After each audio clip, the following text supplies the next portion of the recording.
اور آسمانوں اور زمین کا بھید اللہ ہی کے پاس ہے، اور اللہ کے نزدیک قیامت کا آنا یوں ہے جیسے آنکھ کا جھپکنا، بلکہ اس سے بھی جلتر۔ کچھ شک نہیں کہ اللہ ہر چیز پر قادر ہے، اور اللہ ہی نے تم کو تمہاری ماؤں کے شکم سے پیدا کیا اس حال میں کہ تم کچھ نہیں جانتے تھے، اور اس نے تم کو کان اور آنکھیں اور دل اور ان کے علاوہ اور اعضاء بخشے تاکہ تم شکر کرو۔ کیا ان لوگوں نے پرندوں کو نہیں دیکھا کہ آسمان کی ہوا میں گھرے ہوئے اڑتے رہتے ہیں؟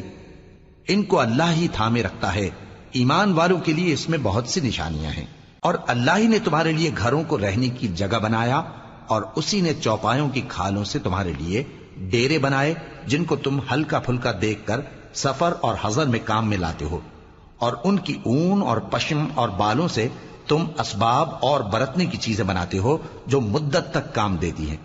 اور اللہ ہی نے تمہارے آرام کے لیے اپنی پیدا کی ہوئی چیزوں کے سائے بنائے، اور پہاڑوں میں غار بنائے، اور تمہارے لیے کرتے بنائے جو تم کو گرمی سے بچائیں، اور ایسے کرتے بھی جو تم کو اسلحہ جنگ کے ضرر سے محفوظ رکھیں۔